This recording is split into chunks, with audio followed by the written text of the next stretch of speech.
Boa noite a todo mundo que está nos acompanhando agora. Nós estamos começando a live Dívida Pública e Privatização do Serviço de Água. Hoje nós vamos conversar um pouquinho sobre esses novos marcos de privatização da água, também sobre o mecanismo da dívida pública e sobre todas as consequências desse novo momento que a gente vive no serviço público e na dívida pública dos estados e federal. Hoje nós vamos receber o professor José Menezes, professor da Universidade Federal de Alagoas, a Dalila Calisto, que é uma das coordenadoras do movimento de atingido por barragem, o MAB, e também com o Braga, que é diretor do Sindicato dos Urbanitários do Maranhão e funcionário da Companhia de Águas e Esgotos do Maranhão, funcionário aposentado da CAEMA. Eu vou dar um tempinho para você compartilhar esse link nas suas redes sociais, com seus amigos. Esse é um tema muito importante que a gente precisa se apropriar e conversar. Afinal de contas, dívida pública, saneamento básico e privatização da água é um problema de todos nós, tá bom? Nós estamos transmitindo pelo canal do Sindicato dos Bancários do Maranhão no YouTube, também pelo canal do Observatório de Políticas Públicas no YouTube, pela página do Facebook do Sindicato dos Bancários, pela página do Facebook do Sindicato dos Urbanitários do Maranhão, além dos parceiros, a CSP com Lutas, e todos os sindicatos que, de alguma forma, se interessam na luta em defesa dos serviços públicos e de qualidade. Agora, sem mais demoras, eu vou apresentar os nossos convidados. Boa noite, gente, tudo bom? Boa noite. Eu queria começar pedindo para vocês se apresentarem. Claro que o nome de vocês fala muito mais que a apresentação, mas eu vou começar com a Dalila, se apresentando um pouquinho e sobre o que a gente vai conversar hoje à noite. Boa noite, Dalila, começa para a gente. Boa noite, Gerlane, boa noite, professor Menezes, e boa noite ao Braga e a todos os companheiros e companheiras lutadores, militantes que estão assistindo essa live conosco. Eu me chamo Dalila Calisto, faço parte da coordenação nacional do MAB, do Movimento Atingidos por Barragens, e também contribuo aqui nos estados do Piauí e do Maranhão, com a organização do MAB. Obrigada, Dalila. Braga, te apresenta um pouquinho para a gente. Ok, boa noite. Nesse momento eu quero agradecer a todos por essa oportunidade de a gente estar aqui e com um debate de grande importância, que é dívida pública e saneamento, e, por outro lado, também os atingidos de barragem. Isso é três temas que chamam muita atenção e que a gente tem que... estamos aqui para contribuir, né? Esperamos que faça um bom debate. E é isso, eu me chamo José Braga Neto, mas o nome de guerra é Braga Neto, sou funcionário da CAEMA, diretor liberado para o Sindicato dos Urbanitários. E atendendo a esse chamado, né, estou aqui para contribuir, de uma certa forma, falar um pouco do novo marco legal do saneamento, né, e que traz, com certeza, um dano para a população. E a população precisa, né, conhecer isso de perto, porque é a gente que tem que, né, defender essa política. Ok, obrigado. Obrigada, Braga Neto. E, por fim, queria apresentar o professor José Menezes, né? Professor da Universidade Federal de Alagoas, ex-professor da UFMA, né? Quase um maranhense. Professor, boa noite, obrigado por ter aceitado o nosso convite. Boa noite, e eu gostaria só de lembrar que eu sou professor da UFAL, mas eu coordeno o Observatório de Políticas Públicas, estou coordenando o Núcleo Alagoano pela Auditoria Cidadã, e faço parte de uma rede de cátedras sobre dívida pública que tem vários países na América Latina que trata desse tema em vários países. Obrigado, professor. Lembrando que essa live é uma iniciativa do Núcleo da Auditoria Cidadã da Dívida do Maranhão, que aqui no Maranhão é coordenado por Eloy Natan, né, que também é presidente do Sindicato dos Bancários do Maranhão, e reúne várias entidades que fazem esse debate, tá bom? Eu queria aproveitar para mandar um beijo para Maria Lúcia Fatorelli, que tem sido bastião dessa luta pela democratização do acesso a informações a respeito do mecanismo da dívida pública no Brasil e também pela democratização dos cursos e preparações que o Movimento Nacional pela Auditoria Cidadã da Dívida Pública tem promovido, tá bom? Eu tenho certeza que ela está acompanhando a gente. Um beijo, Maria Lúcia. Estamos com saudade de recebê-la aqui no Maranhão. Agora nós vamos começar conversando com o professor Menezes a respeito desse mecanismo da dívida pública nos estados, especialmente aqui no Maranhão, e como ele tem evoluído ao longo dos anos. É isso, professor? Exato. Bom, é bom lembrar que nesse momento, que nós estamos vivendo a pandemia, a água é a parte fundamental, junto com o sabão, do primeiro combate a essa pandemia. Mas não só isso, a água é importante é importante porque a água assegura a saúde de todos nós. Ou seja, se nós tivermos água de qualidade, nós podemos ter o comprometimento da nossa saúde. Então, é muito importante esse debate, porque não se trata da importância da água só agora, mas a todo momento. Bom, normalmente, é difícil para a população entender qual é a relação que existe entre a dívida pública do Maranhão e a privatização da água, porque não é só o Maranhão, são todas lá. Eu escrevi um artigo recentemente que tratava exatamente disso, dívida pública, privatização da água e pandemia. Ali eu procurei ver o que antecede ao processo de privatização da água, ali eu procurei ver como é que se deu o processo de privatização da água em vários países, e também como que se dá agora o processo de reestatização. Então, é bom lembrar que esse processo de privatização que está acontecendo aqui, ele ocorre justamente quando os países que entraram nisso, no primeiro momento, nos anos 90, a Europa, os países da Europa, Estados Unidos, vários deles, eles privatizaram suas empresas de água, e agora eles estão reestatizando. Então, essa é a primeira questão. Por que nós estamos fazendo a privatização das águas justamente quando ela já fracassou em outros locais? Bom, para entendermos isso, é importante entender como é que nasce a dívida pública. Eu fiz um artigo já há um tempo sobre o Maranhão. A dívida pública do Maranhão começa com dívidas externas, que esse poderia ser um tema de outra discussão. Mas não só isso. Esses empréstimos foram feitos basicamente na época do regime militar. Não se tinha o nome do empréstimo, não se tinha o nome do emprestador, não se tinha... Era praticamente uma caixa preta. Bom, essa dívida depois se converteu em dívida interna, e em 97, nós tivemos vários problemas fiscais. Aqui em Alagoas, os servidores estavam 9 meses sem receber salário, juntaram com os servidores civis e militares, foram para a porta da Assembleia, e houve uma grande manifestação, inclusive até enfrentamento armado, e o governador caiu. Isso aconteceu em vários estados. Então, a crise da dívida, ela estoura justamente em 1997. Mas em 97 também é quando o FMI e o Banco Mundial recomendam o processo de privatização. É quando as demais estatais são privatizadas. Ou seja, e eles diziam, olha, primeiro nós vamos privatizar o setor produtivo, porque o Estado não deve atuar nisto. O Estado deve se afastar disso. Então, eles primeiro privatizaram siderurgias, energia, privatizaram tudo, e agora, em seguida, eles passaram a privatizar o próprio serviço público. Então, em 97, qual foi a saída encontrada para resolver aquele problema? Essa dívida que era estadual, ela foi transformada em dívida federal. A Lei 9496 de 97 foi criada, então todos os estados puderam rolar essa dívida por mais 30 anos.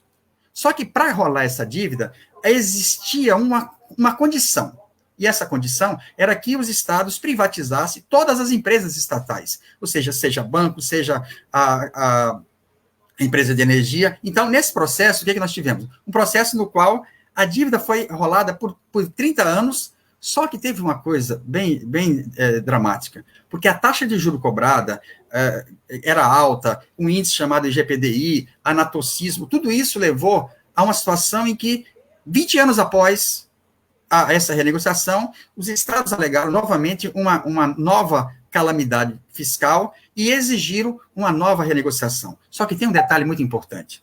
É que nesse processo, 11 estados tinham ganho no Supremo Tribunal Federal, uma liminar, segundo a súmula 121, que retirava do saldo devedor o chamado anatocismo, que é juros sobre juros entre entes estatais. Então, o que nós tivemos? Esses estados ganharam esta liminar, ao contrário de manter a reivindicação para que isso fosse finalizado, eles desistiram dessa ação e partiram para a livre negociação. E essa livre negociação foi justamente a lei complementar, primeiro a 148 e depois a 156. Então, essa lei complementar 156 é a lei que vai fazer uma nova rolagem da dívida. E aí, eu tenho aqui, aí é que está bem claro. Quando eu fui analisar isso, está bem claro, o BNDES estabelece que deseja privatizar. Então, o que significa isso? Para rolar a dívida, eles estão exatamente exigindo que seja privatizado as empresas que ainda não foram. Bom, isso é muito importante. Agora, eu consegui dados da Secretaria do Tesouro Nacional que mostram exatamente qual é o impacto que essa dívida tinha. Essa dívida do Maranhão, uma parte dela não era PROES, não era do BEM, Banco do Estado do Maranhão. Então, parte da dívida do Maranhão, que foi renegociada em 98, 332 milhões era do BEM. Agora, aí é importante uma pausazinha. O Banco do Estado do Maranhão, ele, para ser privatizado, o Estado pediu 332 milhões para saneá-lo. E depois, mais 131 milhões. O que aconteceu? Parte da dívida do Maranhão é justamente a dívida que sobrou do processo de privatização do bem. Então, para entender a dívida do Maranhão, nós temos que entender o que aconteceu com o bem. O Banco do Estado, então, ele vai ser privatizado, foi vendido, se não me engano, por 82 milhões, o Bradesco comprou, e o que sobrou para o Estado? Sobrou para o Estado um volume de dívida que ali foi de 463 milhões. Então, olha só, a parte boa do banco foi assumida, foi privatizada. E suas dívidas foram assumidas pelo Estado. E aí, uma coisa que vai ser muito importante no núcleo da auditoria no Maranhão, no processo de auditoria, é verificar quem foram os empresários que tomaram dinheiro emprestado no bem e não pagaram.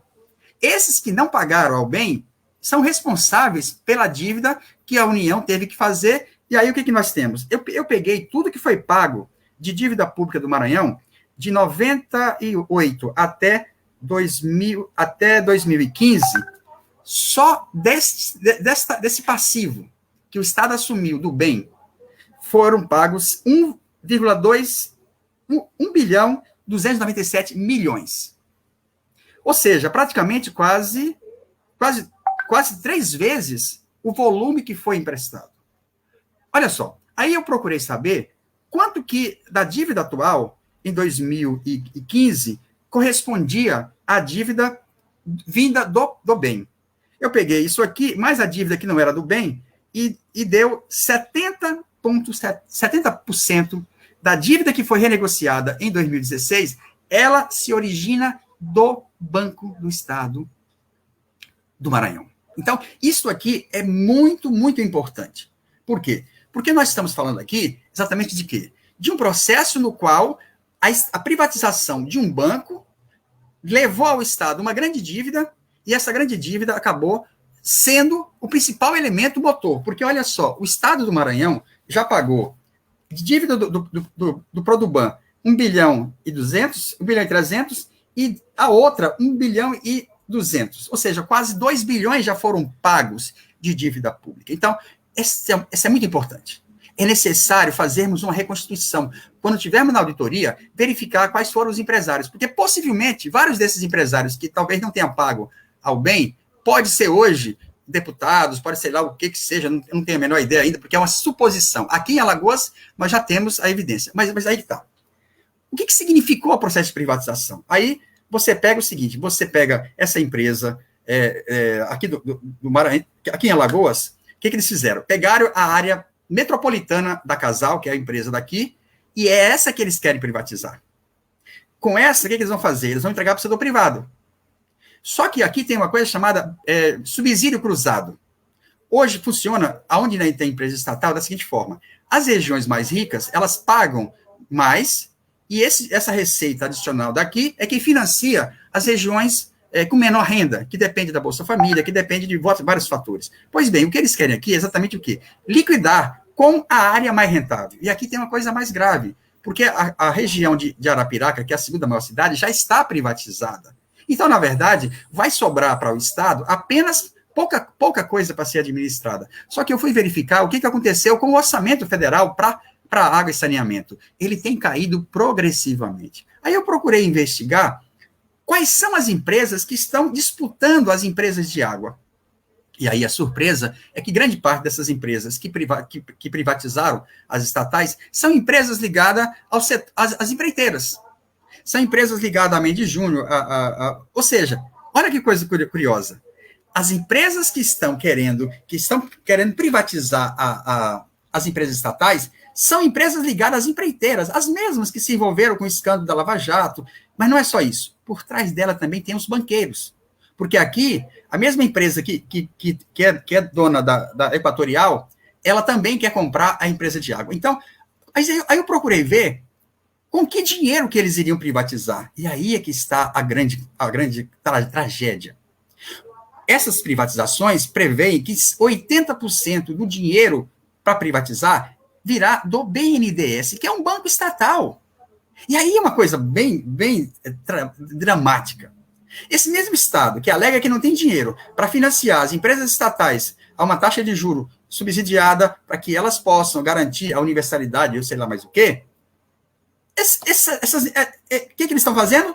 Eles estão simplesmente comprando essas empresas com dinheiro público, que, na verdade, foi o que aconteceu com todas as empresas estatais. Então, isso é muito grave. Ou seja, mas o que vai significar isso? Aonde ocorreu privatização? Nós temos o caso de Manaus. O caso de Manaus tem 20 anos. E lá não houve nenhum acréscimo da universalização, a qualidade da água é cada vez pior. E lá, talvez isso possa até explicar parte da tragédia que aconteceu com o Covid. Mas então, o que nós temos? Nós temos um processo no qual quem está disputando as atuais empresas estatais são empresas ligadas às empreiteiras ou ligadas a banco. Bom, aí eu procurei, então, ver como é que se deu esse processo em outros países. Então, o processo de privatização da água, ele foi basicamente, começou na França. Então, 2 empresas francesas passaram a dominar a água em grande parte do mundo. E o que aconteceu, especialmente com essa água? Essa água se tornou cada vez de pior qualidade, com tarifas cada vez mais elevadas, e as regiões mais distantes foram simplesmente abandonadas. Então, a proposta de fazer a universalização não se deu nos países mais desenvolvidos. Ali, especialmente Paris, é onde foi um dos primeiros a reestatizar. Então, o que nós estamos tendo agora é justamente um processo no qual se está reestatizando.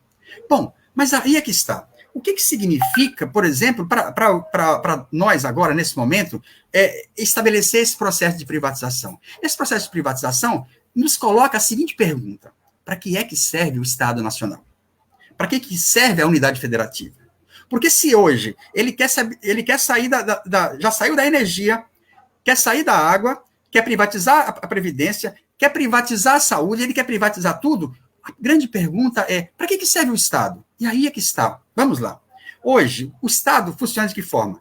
Ele cobra imposto de pobre, que é regressivo, ele faz renúncia fiscal para os ricos, e, ao mesmo tempo, ele empresta cada vez mais, toma emprestado dos bancos. E aí é uma coisa muito complicada, porque quando foi feita a renegociação de 2016, os estados exigiram 3 coisas. A primeira era um novo ciclo de endividamento, fazer novos empréstimos. A outra coisa era exatamente o quê?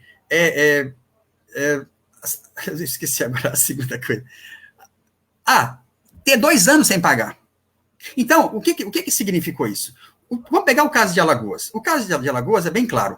Quem são os responsáveis pelo colapso do banco daqui? Eu já posso falar de Alagoas, porque aqui nós já fizemos. O que nós descobrimos? Nós descobrimos que a dívida pública de Alagoas, que em 98 era 2,3 bilhões, ela foi paga 7,3 bilhões e devia-se 10,5 bilhões.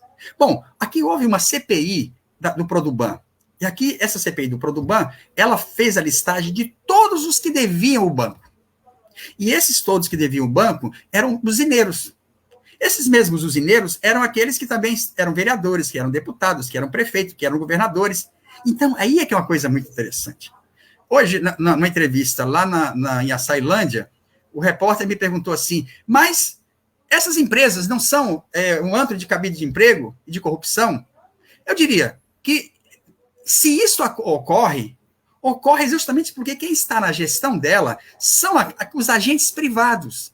São agentes privados que estão ali justamente para fazer dela outra coisa. Então, no caso aqui nosso, grande parte da dívida de Alagoas é derivada dessa dívida do Produban. Então, o que aconteceu? O relatório da CPI disse o seguinte, esse relatório não vai ser divulgado.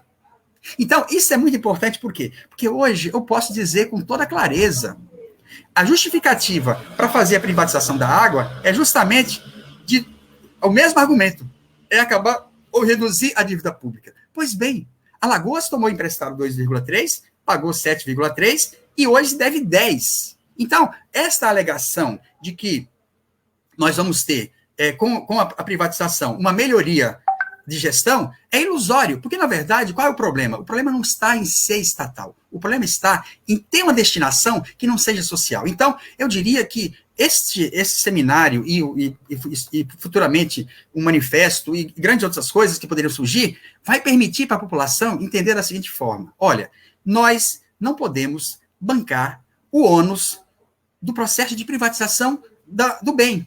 O processo de privatização do bem foi exatamente o quê? Aquele que permitiu ao Bradesco uma coisa extremamente rentável.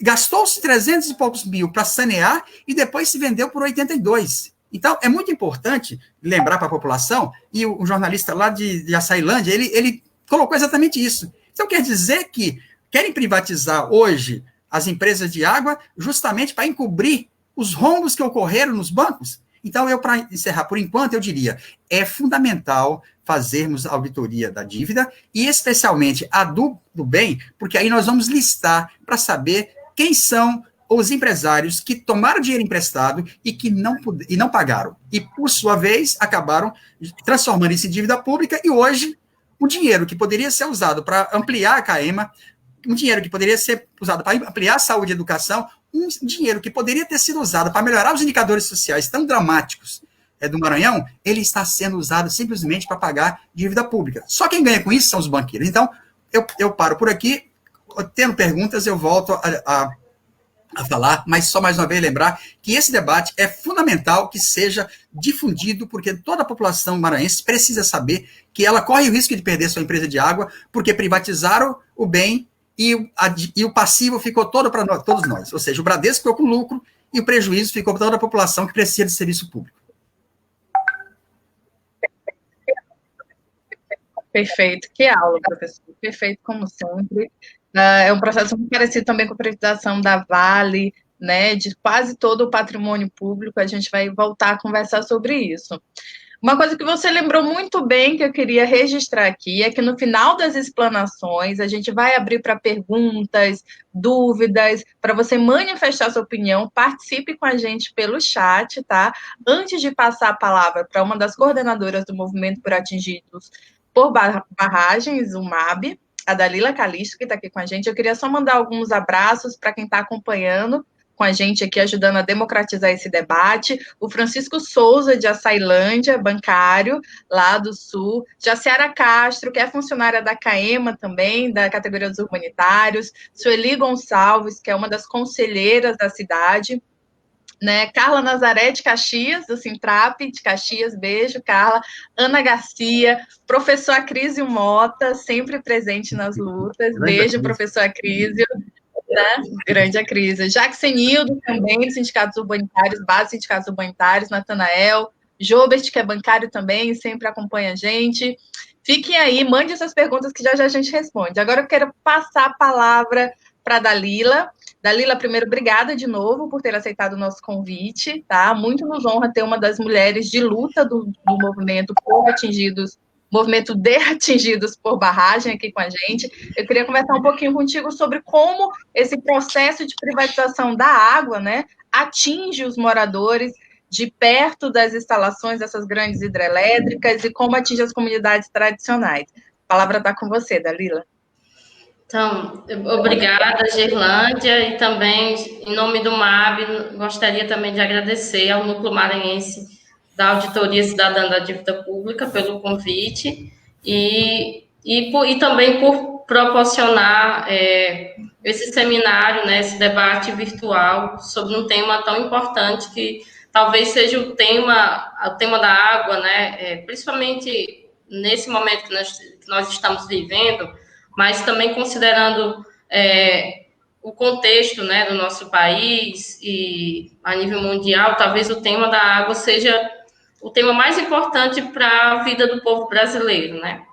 Nesse momento atual, mas também pensando isso do ponto de vista das gerações, do futuro, né, que nós queremos. Então, é muito importante que, nesse momento onde se acelera, né, a privatização da água, nós, organizações, lutadores, estejamos levantando essa bandeira, né, e ajudando o nosso povo, o povo brasileiro, maranhense, nordestino e brasileiro de maneira geral, a entender o que está em jogo e o que está acontecendo em relação à água, né, que eu acho que é esse um dos principais, né, temas dessa live. Então, assim, já iniciando, né, na nossa análise, na análise que o MAB tem feito sobre esse tema, né, tem 3 coisas que a gente tem afirmado bastante, e aí eu vou colocando as 3 e desenvolvendo, né, a partir do tempo que eu tenho aqui para ir discutindo esse tema. A primeira coisa, né, nós vimos nas últimas semanas, pouco mais de algumas semanas, a aprovação do novo marco regulatório, né, que agora é a Lei 14.026/2020, que é a famosa Lei do Saneamento, né, que foi aprovada nesse momento de pandemia, né, o professor bem lembrava, onde mais a população brasileira precisa de água para se manter em higiene, né, em saúde, nos cuidados de prevenção ao Covid, e também nesse momento, né, onde justamente por conta disso, para a gente conseguir se manter em casa, esse governo Bolsonaro, genocida, junto com seus aliados internacionais, com as grandes empresas e os parlamentares, aprovaram em regime de urgência esse PL que nós temos dito, né, sem nenhuma dúvida que é um PL que viabiliza a privatização do setor de saneamento, né, e acelera a privatização da água em nosso país. Então, isso é uma questão, né, que a gente precisa cada vez mais denunciar, que aconteceu e vem acontecendo, né. Eles se aproveitaram desse momento de pandemia, quando poderia estar garantindo, né, o saneamento de forma pública, o acesso à água para toda uma parte da população que não tem ainda até hoje, e eles estão indo na contramão disso, né. Então, a primeira coisa que nós do MAB temos dito é que a aprovação dessa lei, de 14.026/2020, ela faz parte de uma estratégia internacional, né, não é só nacional, mas é uma estratégia internacional de privatização da água em nosso país, né? E nisso, né, por que essa estratégia internacional de privatização da água, ela ocorre principalmente, o polo, talvez, se a gente olhar a nível mundial, o polo principal de disputa, nesse momento, tem sido o Brasil, né? O professor bem lembrou que o mundo inteiro, os países que privatizaram, né, pelo menos 35 países que privatizaram o serviço de saneamento na década de 90, principalmente, estão, desde 2003, 2005, reestatizando os serviços, né, e o Brasil, nesse cenário de crise mundial, é o país polo central dessa disputa de privatização da água. Por quê? Né? Eu acho que é importante sempre a gente esclarecendo a população, o porquê, o que motiva, né, esse acirramento da disputa pela água e pelo saneamento no nosso país. Porque Primeiro, porque o Brasil é o país que contém 13% das reservas mundiais de água de todo o planeta, então é o país, de todos os países que existem no mundo, o Brasil é o que mais tem reservas potáveis de água, que essas reservas potáveis, elas as maiores bacias hidrográficas, os maiores rios do mundo estão aqui no Brasil, e também todo um sistema de aquíferos que estimam aí existir 27 aquíferos com capacidade total de mais de 112 bilhões de metros cúbicos de água, tudo isso aqui no nosso país. E além de toda essa reserva, né, potável de água que nós temos, na água subterrânea, dos aquíferos, dos rios, as bacias hidrográficas que nós temos no nosso país, nós temos também toda uma estrutura pública de saneamento que corresponde a 94% de todo o setor de saneamento, né? Que concentra mais de 20 companhias estatais, uma parte delas não é mais totalmente estatal, mas a fatia maior continua sendo pública, 57 milhões de ligações residenciais, 630 mil quilômetros de redes de água instaladas, 300 mil quilômetros de rede de esgotamento. Tudo isso faz parte da estrutura pública de saneamento que está em disputa, né? Nesse momento principal, a disputa tem sido pelo saneamento. Também é pelas reservas naturais de água, né? Porque existem outros PLs, como o PL 495 do mercado da água, que na nossa avaliação pode ser aprovado a qualquer momento, né? Porque a aprovação do saneamento abre todas as possibilidades, né? Acelera para os outros PLs de privatização da água também passarem pelo Congresso Nacional. Mas, principalmente, a disputa, nesse momento agora, tem sido pela estrutura pública do setor de saneamento, né? Por essa estrutura produtiva, que, em sua maioria, é pública. E essa estrutura pública, ela movimenta cerca de 220 mil trabalhadores em todo o país e uma receita de 110 bilhões por ano, né? Se a gente somar a receitas de todas as companhias estatais que existem hoje no país. Então, além disso, nós temos, né? Hoje eu estava olhando uma matéria que saiu, né? Que traz os dados assim, que 57 milhões de brasileiros de residências recebem as redes de distribuição de água potável, né? Uma metade da população brasileira recebe os serviços de esgotamento sanitário. Então, tem toda uma população, né? Metade da população que não tem até agora a instalação nos bairros, né? Nos locais onde vivem, nos municípios, instalação de redes de esgotamento sanitário. Assim como também tem mais de 15 milhões de residências urbanas no Brasil que não têm acesso à água potável e mais de 25 milhões de residências de famílias rurais que também não recebem água vinda das torneiras, né?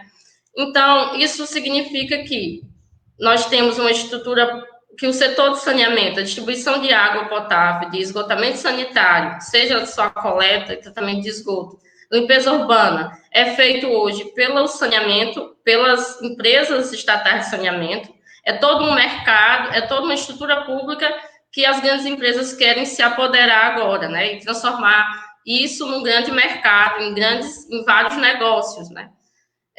E também temos todo um contingente populacional que não teve ainda acesso à água potável, à rede de esgotamento, e que eles veem isso como possibilidades de expandir os seus negócios, né?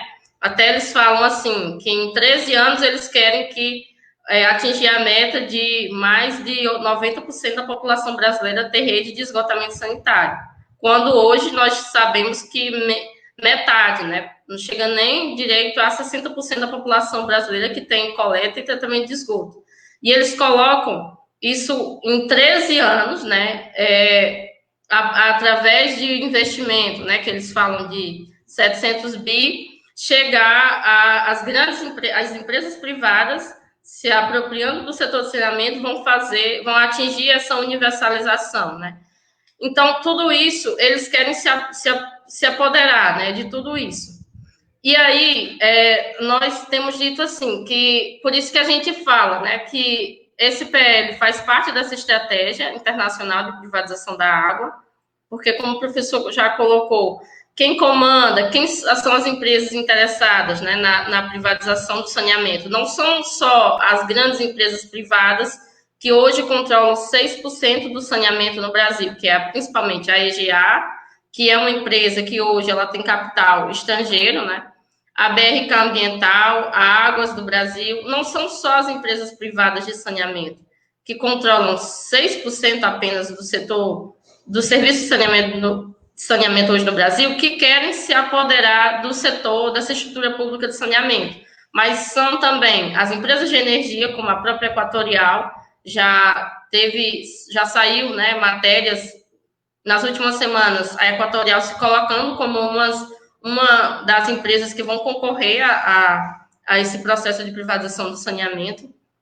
Mas a Equatorial, a Suez, a Vale e os grandes bancos que estão aí, que inclusive foram responsáveis por elaborar essa proposta do marco regulatório do saneamento, como o Banco BTG Pactual, que em 2017 lançou um documento chamado Saneamento Básico, a Revolução se Aproxima, que a partir desse estudo, né, que inclusive eles citam várias companhias, pelo menos 18 companhias de saneamento, né?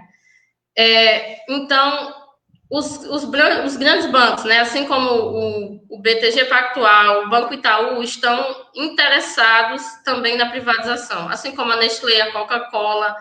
E nisso, né, o que é que nós entendemos? Que o interesse deles não, quando a gente fala da privatização do saneamento, não se trata só da venda de algumas companhias de saneamento, que eles têm interesse, como a Sabesp, pelo menos 8 empresas de saneamento já estão fazendo negociações com o BNDES, né? E a nossa companhia de saneamento do nosso estado, a CAEMA, é uma delas, né? Eles citam lá a Sabesp, a SEDAI, a CAEMA, a CAERD em Rondônia, a Companhia de Saneamento de Alagoas, a Companhia de Saneamento do Pará, a Companhia de Saneamento de Pernambuco. As principais companhias que eles citam, né, que eles dizem que estão em negociação com o BNDES, são principalmente do Nordeste e do Norte do estado, mas também tem companhias do Sudeste. E agora, mais recentemente, a Copasa, né, em Minas Gerais, que eles estão bem interessados. Mas o interesse deles não é só na venda de algumas estatais de saneamento, nas que são mais lucrativas, como a CAEMA, que eles estimam valer R$1 bilhão, mas principalmente no serviço de saneamento nas principais cidades, porque eles querem se apropriar dos municípios onde vai garantir o lucro.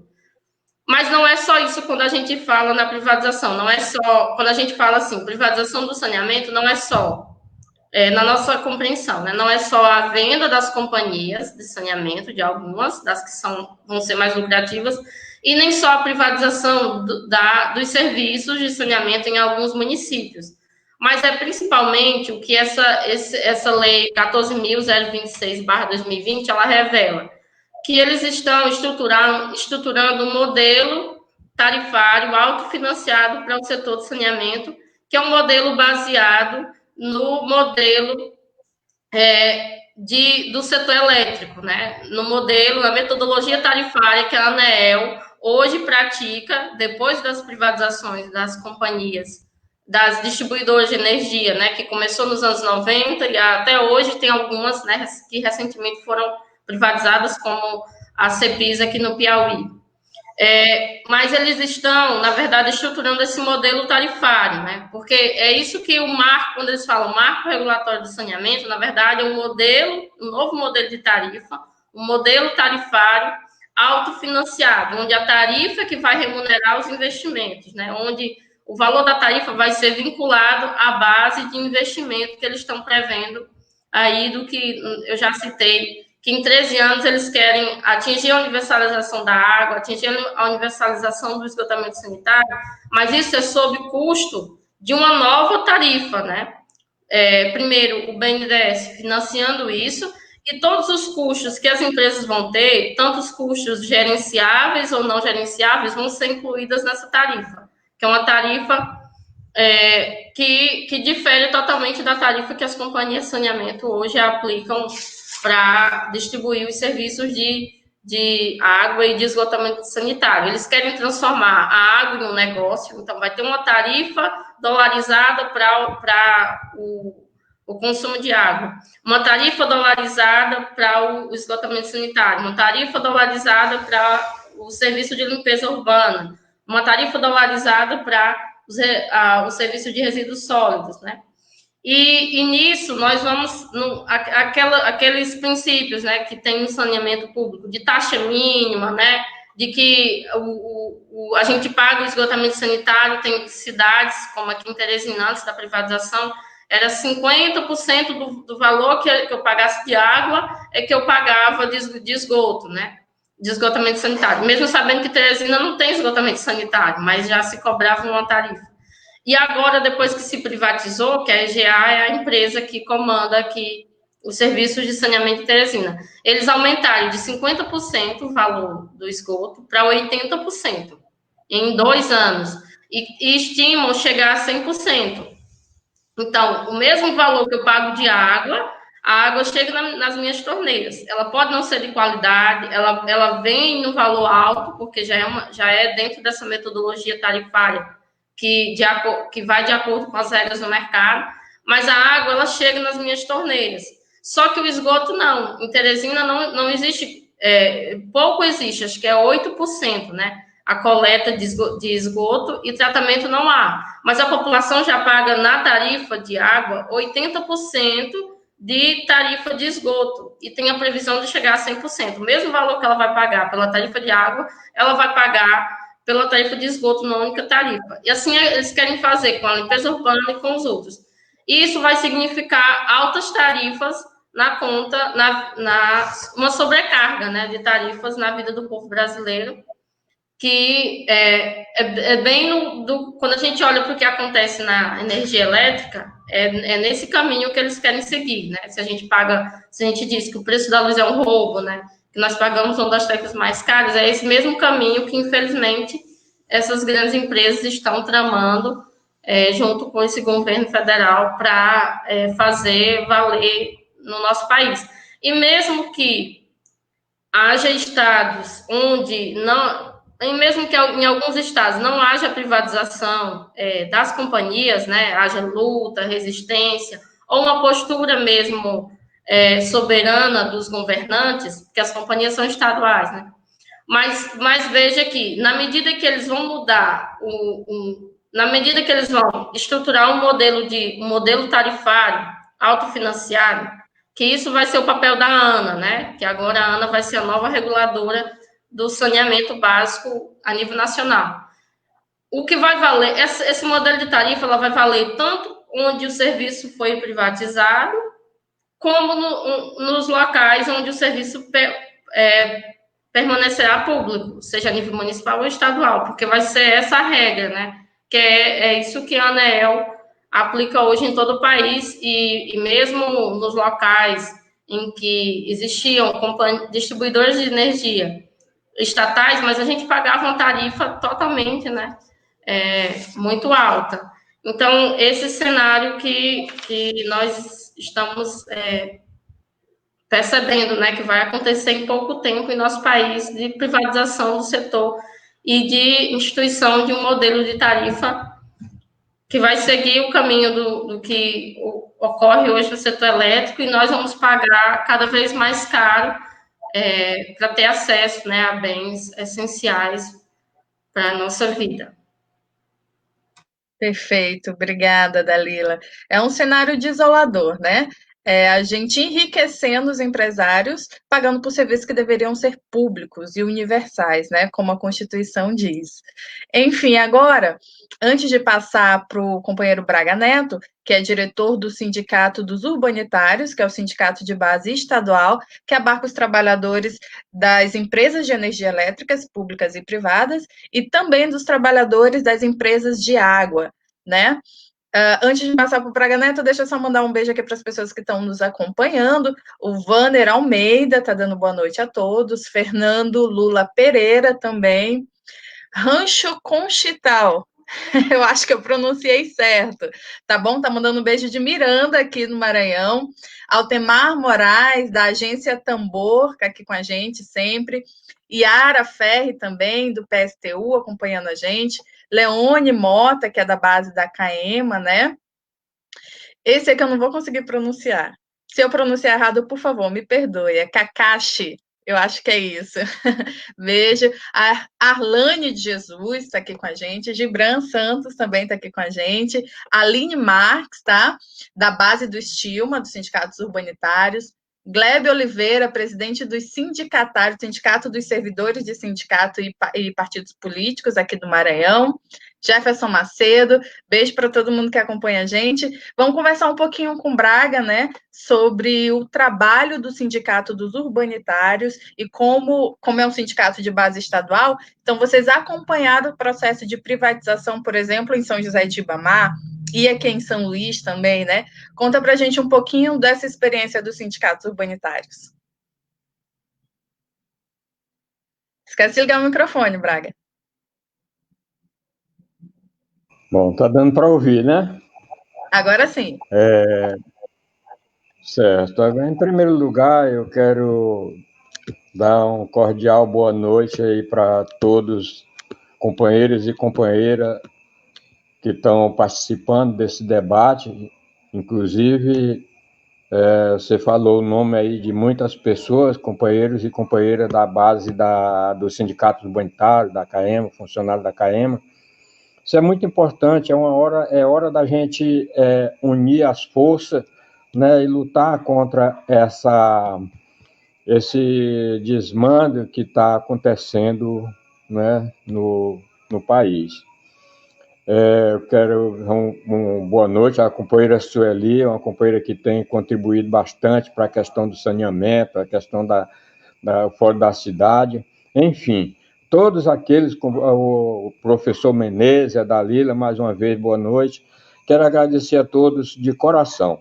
E falar um pouquinho sobre a água, que foi o assunto aqui hoje, o prato do dia está sendo água. Sempre a gente via falar que a próxima guerra era pelo o produto petróleo azul, né, que é a água. Então, a água é essencial à vida, um direito de todos e de responsabilidade pública.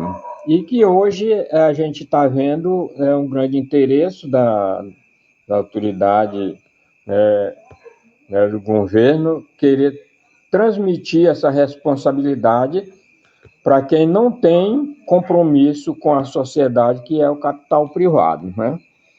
Eu quero dizer que a situação nossa aqui do Sindicato dos Urbanitários tem sido intensificada para levar a questão do modelo, o novo modelo que está aí, que chegou, não está mais chegando, porque a lei já foi aprovada, né, e que vem trazer um dano para toda a sociedade, inclusive também para os próprios funcionários dessas empresas estaduais que trabalham com saneamento. Então, é um motivo da gente, é um orgulho da gente participar desse debate, né, e falar um pouco das nossas estratégias e também falar um pouco porque o que a gente está sentindo na pele sobre esse novo modelo, né? O projeto PL foi da Câmara, como bem já foi falado aí, professor Menezes, ele falou bastante coisas importantes aí, da Lila também, enfim, tudo que é relacionado à água, em que já foi falado, precisa falar muito mais, precisa a gente observar muito mais, porque é um projeto danoso à vida da sociedade. E essa iniciativa do Executivo, baseada na medida provisória de número 868 de 2018, que retomava a medida provisória de número 844 de 2018. Ambas haviam perdido a eficácia, aprovada em 17 de 12 de 2019, aprovada no Senado em 24 de 6 de 2020, com acordo para apenas 3 vetos, que exclui expressamente o veto que é o veto do artigo 16, que é das companhias estaduais. Ou seja, tirar toda a autonomia das companhias estaduais, daí a passar a entrega de um setor estratégico, de um produto, de um líquido tão precioso, como bem falou o professor aí, em tempo de pandemia, o que se via se falar? Lavar as mãos, 20 minutos, com muito sabão, né? E aí a maioria do pessoal, uma grande parte das palafitas, que ia para a televisão e dizer, mas onde é que tem água? Se na responsabilidade do governo, né, do poder público, a situação é nessa calamidade, então imagina entregando um setor desse de grande estratégia, que é saneamento, certo? Entregar para o capital privado, que o interesse deles é o lucro, e é lucro rápido, certo? Então, teve 12 artigos vetados, inclusive o artigo 16, certo? Vetos ainda sem previsão de apreciação pelo Congresso Nacional vigente imediata.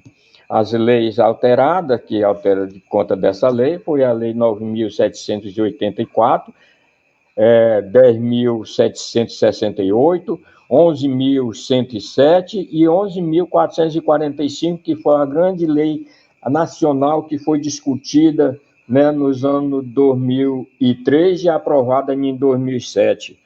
E isso está assim de água abaixo, quer dizer, todo esforço somado por uma sociedade discutida, né, em ambos entidades, como é que se diz assim, da sociedade, teve a participação na discussão dessa lei, e hoje a gente vê, e assim, com tão pouco tempo, essa lei ser destruída. Então, nós temos essa preocupação, e que o interesse de aprovação desse projeto, que se torna hoje a Lei 4.162, ela a Lei 14.026 de 2020, ela vem exclusivamente, ela não foi criada com outro objetivo, foi criado com o objetivo de passar o setor de saneamento para a iniciativa privada, né? E como o professor falou anteriormente, né? Quem sucateou as empresas? Quem fez o maior descaso na administração pública é os mesmos que estão hoje se colocando à disposição da privatização, dizendo que o saneamento não tem mais jeito, o governo não tem recurso para que o saneamento venha ser um saneamento universalizado. Imagina se passando para a iniciativa privada, né? Como que eles vão, né, manter um compromisso desse dentro de 13 anos, como falou a Dalila, que é até 2033, a 99% da população ter água potável. e 90% ter esgoto coletado e tratado. Isso é uma farsa, é uma coisa que ninguém acredita, né? Então, é preciso que nós, hoje, observando e na luta por a volta do saneamento, para que isso não aconteça, é preciso levar esse conhecimento e esse debate. É importante a gente debater. Eu não sei se a minha contribuição aqui vai ser uma contribuição que venha trazer grandes efeitos, mas eu acho que, começando por aqui, a gente tem que continuar com esse debate, porque não podemos ficar parados, porque a água é vida. Já dizia o ex-engenheiro sanitário, que era o doutor Rodolfo, né?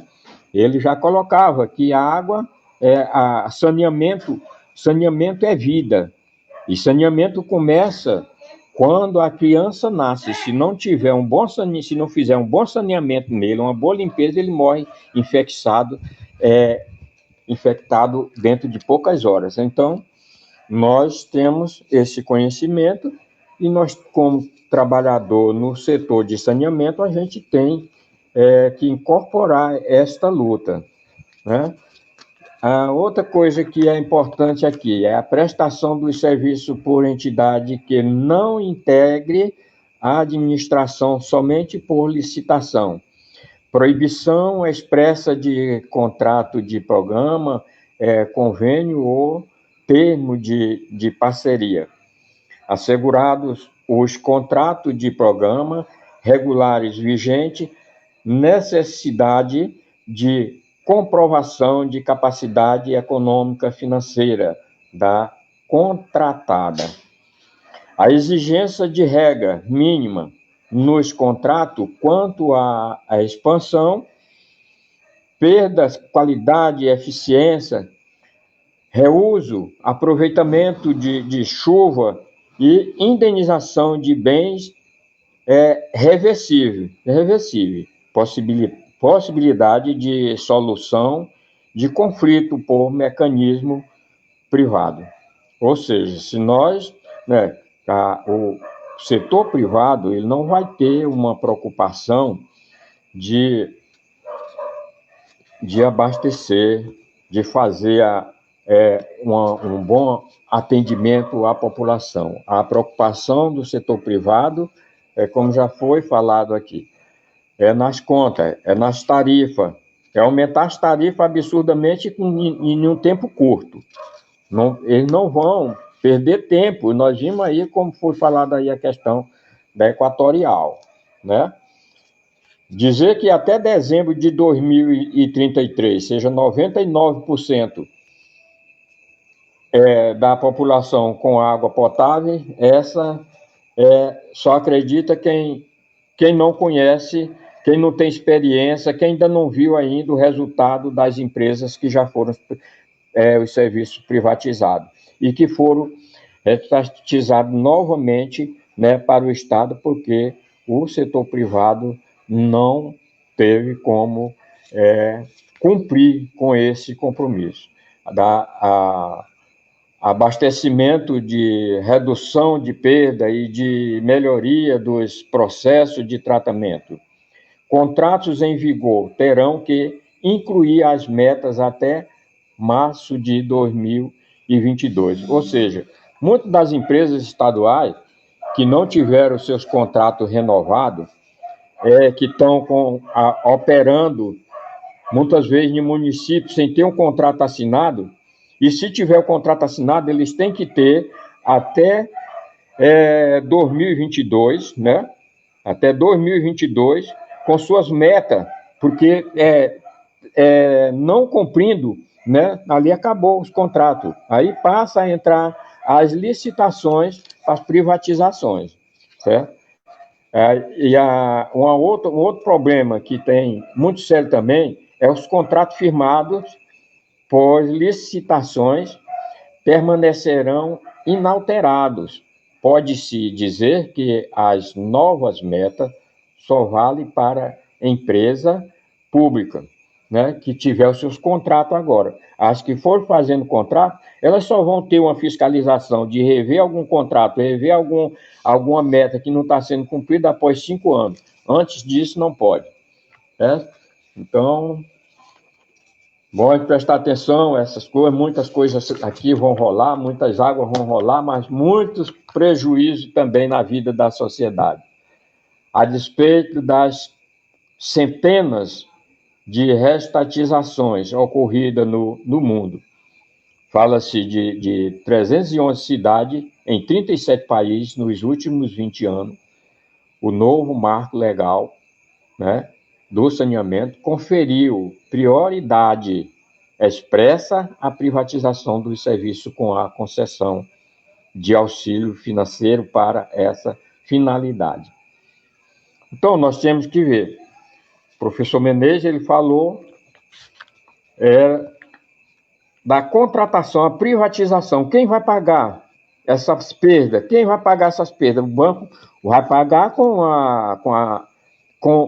o recurso público. Né? Não tem recurso para manter as empresas públicas, mas tem o mesmo recurso público, ele pode ser usado para comprar as empresas, para aqueles que deram prejuízo nas empresas, aqueles que estão, né, que foram passaram pelo Lava Jato, ganhar dinheiro com a privatização das empresas em que foram quebradas, que foram falidas, né, por eles próprios. Porque todos eles estavam e estão atrás desses prejuízos nas empresas. Por exemplo, né, a empresa Caema, aqui no Maranhão, que registra uma perda de 66% do seu produto.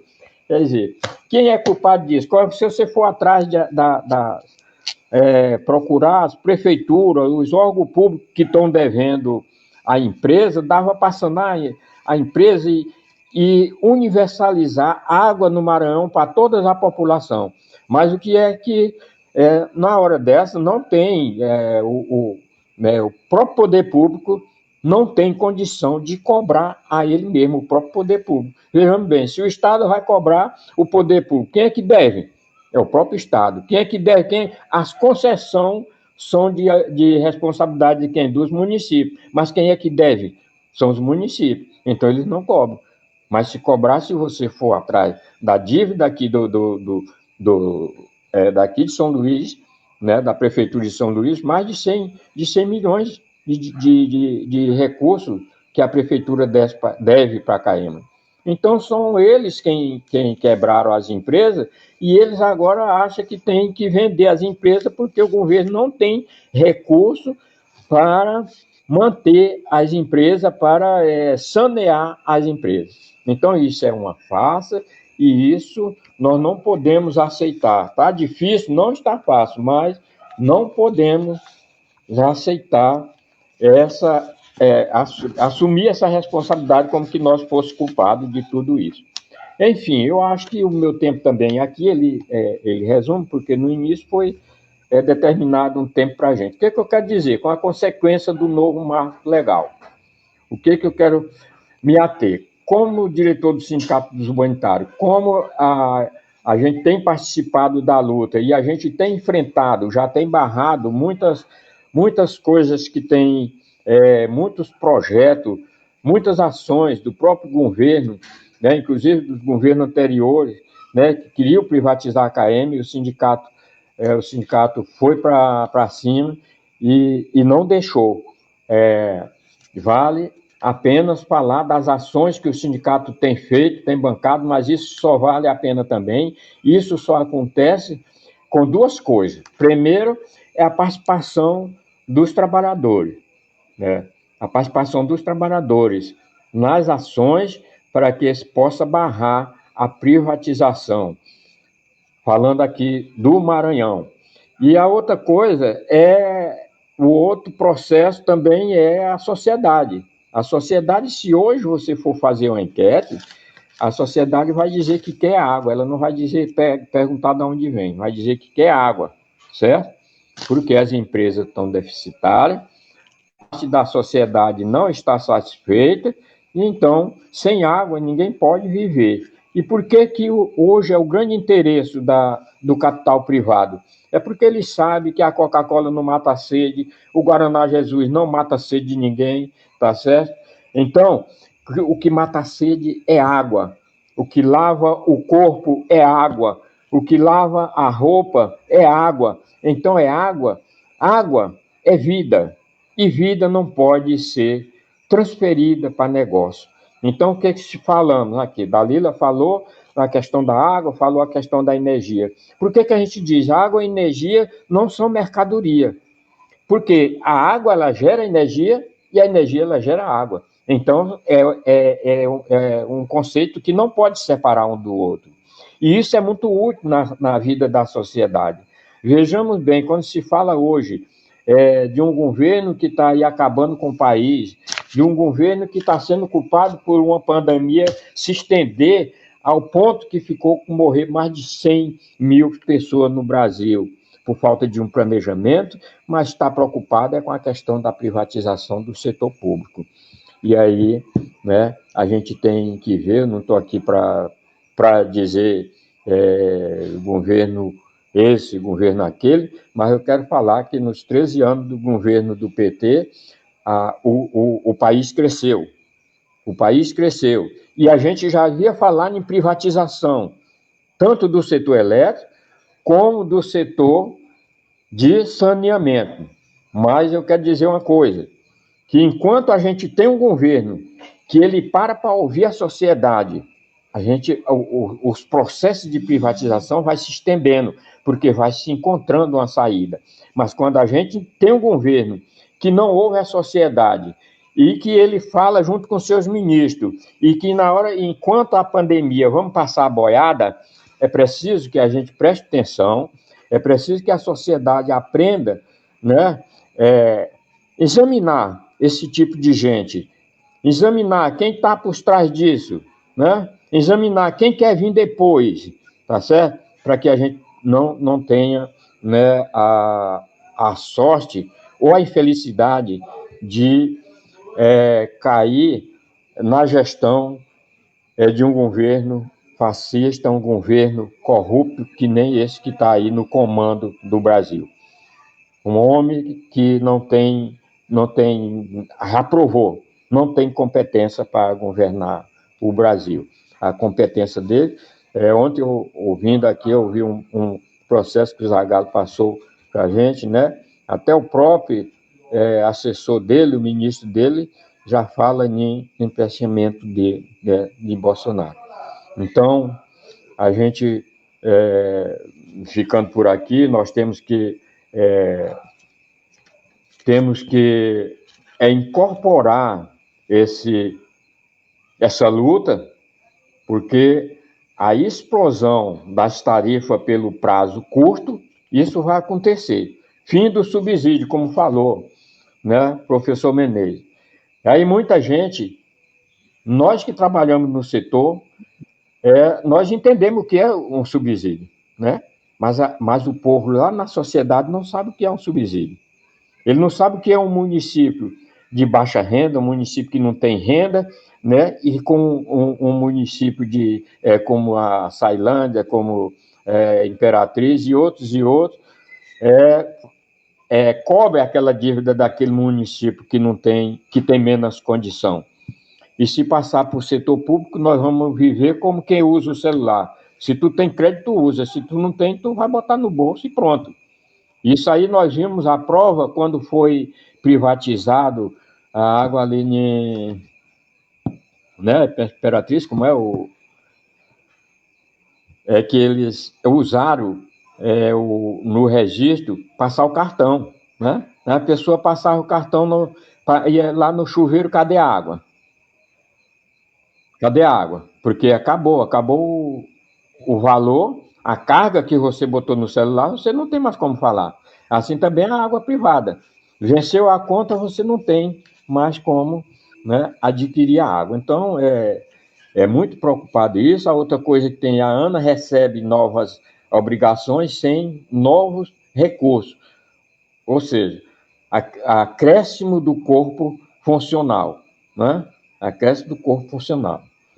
sairemos de um modelo estatal, né, 94% para um modelo privado, exemplo privado em Tocantins, que é onde eu estava falando, que foi, eles usaram a passar o cartão do registro de água, em Tocantins, não deu certo. Manaus e Itu mostram o que pode acontecer no país. Então, nós temos aqui a experiência. Aí, no início, foi perguntado assim, a experiência que a gente já tinha de privatização aqui no Maranhão. No Maranhão, tem 2 setores que foi privatizado, a não ser o ISAAI, que o ISAAI também estão também na mira da privatização. Estão no projeto, né? Mas, falando do setor importante da CAEMA, foi privatizado aqui a Ribamar e Passo do Lumiar, 2 municípios, foi privatizado. E a sociedade ainda hoje chia por conta dessa privatização, né?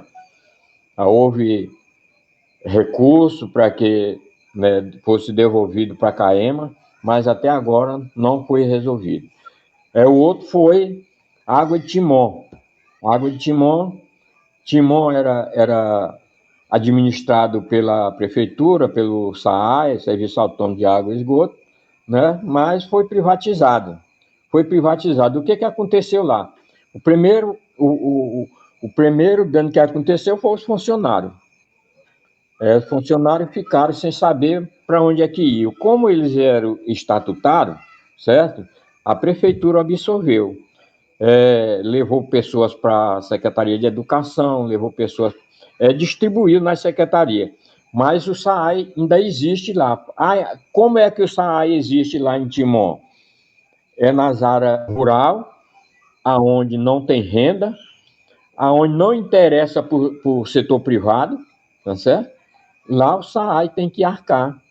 Porque, digamos, né, se você tem uma área rural, a distância de quase de meio quilômetro de uma casa para outra, o setor privado não vai ter o interesse de estender uma rede naquelas ruas para servir aquela população, não. Quem tem que servir é o governo, certo? E então a gente viu em Timon, né, o que aconteceu. As contas aumentaram e a reclamação que a gente tem de lá é que também a água não é uma água de qualidade como eles prometeram. Então, a privatização não é um bom negócio. A privatização, ela traz um dano somente para a classe mais pobre, que é onde falta o recurso, certo? É onde as pessoas ganham menos. E aí nós que temos um pouco de conhecimento e de interesse e de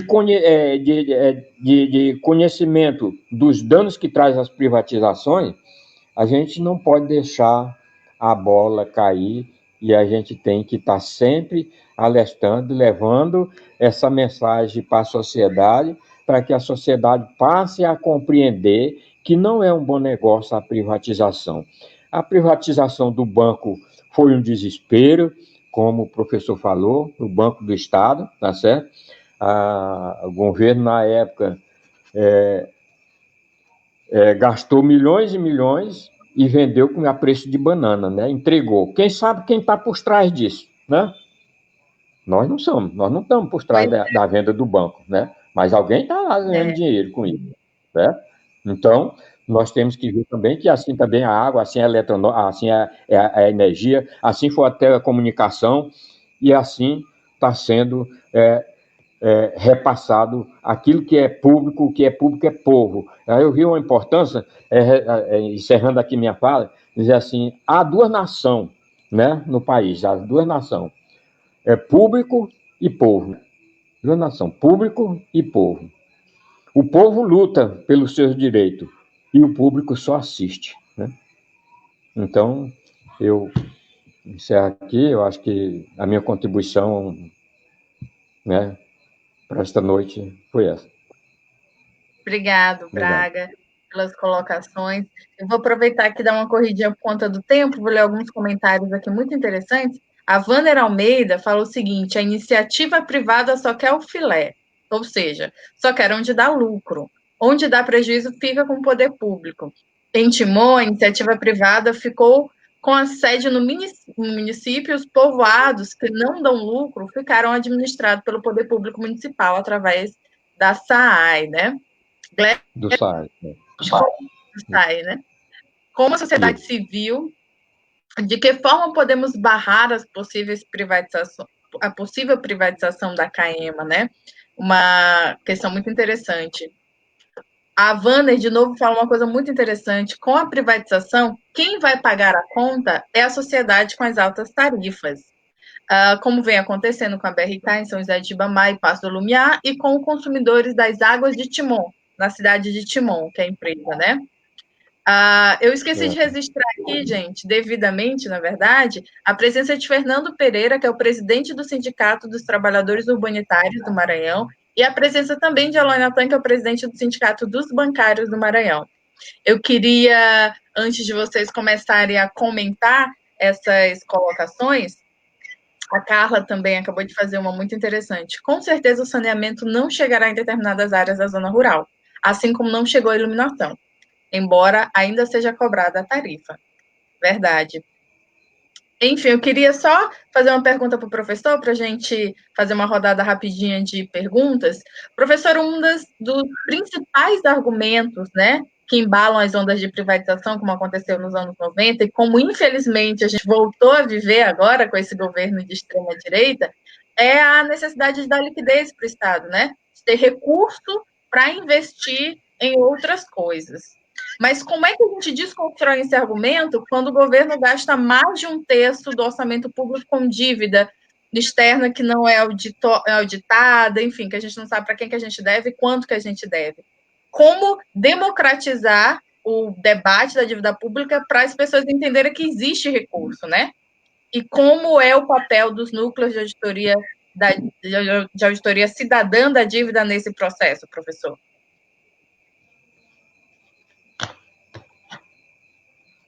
Esqueça de ligar o microfone, professor Menezes.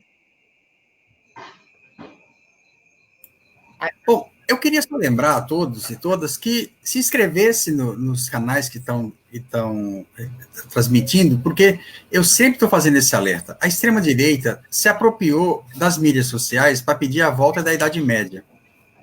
E nós estamos sem a devida utilização dessas mídias. Ou seja, nós temos, eu recomendaria, se inscreva no canal da Auditoria Cidadã, se inscreva no meu canal, em todos os canais, porque essa é a forma mais eficaz de podermos conversar da nossa forma, sem ter que passar pelo filtro da imprensa burguesa. Bom, a primeira coisa, quanto que cada estado compromete todo ano do seu orçamento? Até 2016, era em torno de 13% da receita corrente líquida. Isto era mais do que o que se gastava que se investia com saúde. Então, essa é a coisa muito importante.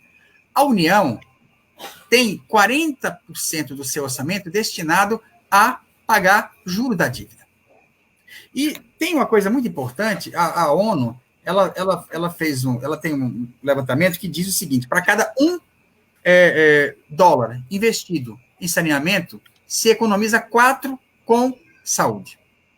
E aí tem uma coisa grave, porque nós estamos vivendo uma situação em que a emenda constitucional 95, ela congelou por 20 anos as despesas sociais. E dentro disso, as despesas com saúde. E o que significa isso? Privatizar a água, nesse momento, significa exatamente dificultar ainda mais a situação para a saúde. Aqui em Alagoas, há 7 anos atrás, nós tivemos 80 mil pessoas tiveram desinteria, porque a água estava contaminada. No artigo que eu fiz agora, eu fiz um levantamento e grande parte das escolas municipais no Brasil, especialmente no Nordeste, não tem água ainda. Ou seja, o retorno às aulas nas escolas municipais de todo o país não depende só de álcool em gel, não depende só da vacina, depende de água. E não é só isso. parte da água que se está consumindo é água contaminada. Mas uma coisa que eu estou sempre destacando, eu escrevi um artigo junto com a minha companheira, que trata da dívida ecológica, dívida social, que é o seguinte: a maior parte da água que nós estamos consumindo e que as empresas de água, seja pública ou privada, elas têm agrotóxicos. Nós já temos um agravante. Ou seja, a água que nós estamos consumindo, independente de qualquer coisa, ela é fruto do modelo agroexportador e que grande parte do agrotóxico está indo para a nossa torneira. E nesse levantamento que foi feito, em alguns casos, são 20 tipos de agrotóxicos. Então, isso é uma coisa muito importante de se denunciar. Não se trata apenas de defender, ser contra a privatização, mas também ser a favor da preservação do meio ambiente e combater aqueles setores que hoje têm levado bastante poluição. Então, o que nós podemos dizer aqui? O filé fica para o setor privado e o restante fica para o setor público. Mas vejam só, o que vai acontecer? O que vai acontecer é justamente o seguinte: eles vão pegar dinheiro público que, em alguns casos, não se pagou. Porque eu fiz o levantamento, por exemplo, da Energisa. Eu fui investigar quem era a Energisa. A Energisa é comandada por banqueiro. A Energisa comprou várias empresas depois que elas foram privatizadas e faliram. Olha, o Maranhão tem um exemplo muito bom, ruim. A Semar, ela foi privatizada. E foi privatizada com dinheiro do BNDES. Quando veio a crise da Enel, o que eles fizeram? Eles remeteram o lucro para a matriz. E esse é um problema sério. Não é só a privatização com empresas ligadas a empreiteiras e bancos, é a desnacionalização. Então, esse fato é bastante grave, mas o que aconteceu aqui? Tanto no Piauí quanto em Alagoas, as duas empresas de energia foram vendidas por R$50 mil. E eu, como professor, eu até comentei na sala de aula, eu falei, poxa vida, se eu soubesse que ia sair por R$50 mil, eu poderia tentar um consignado no Banco do Brasil, mas não. Mas aí que está. Logo após a privatização eu estou falando Equatorial, porque não é só no Piauí que a Equatorial está querendo comprar a empresa de água. Aqui também. Mas aí eu fui ver, agora em maio, saiu em abril, saiu em todos os jornais que o BNDES liberou para a empresa de energia do Piauí, 500 milhões. Olha só, você compra a empresa por 50 mil, e aí o segredo é a subavaliação, e depois você faz o quê? Você libera 600 mil do BNDES. Aqui em Alagoas também. A antiga empresa de energia, ela foi entregue por 50 mil, e em seguida 500 milhões. Agora olha só que coisa que me deixa bastante indignado. São bancos ou banqueiros que estão por trás desses nomes fantasias, porque Energisa, Equatorial, são nomes fantasias dos de banqueiros. Esses banqueiros, então, eles não pegam o seu dinheiro para investir, eles pegam o dinheiro do Estado. E aí é uma coisa muito, muito interessante. Todo mundo já viu aquela história do super-homem e do Clark Kent. Um é o super-homem, o outro é o Clark Kent. Os dois têm a mesma cara. Mas a namorada dele, ela não sabe, ela nunca percebeu que Clark Kent e Super-Homem têm a mesma cara. Eu não sei se é por causa do óculos ou porque um tem visão raio-x, mas é mais ou menos assim que nós temos o problema para a população. Por que a população cria um ódio sobre as empresas estatais? Porque elas não sabem que ali é o interesse público gerido pelo gerente privado, interesse privado. Ou seja, ele é Super-Homem e ele é Clark Kent. E a população não consegue ver o caráter de classe do Estado. Porque esse mesmo Estado que está alegando que a empresa estatal está sendo mal gerida, o que ele está dizendo efetivamente? Ele está dizendo, eu sou incompetente.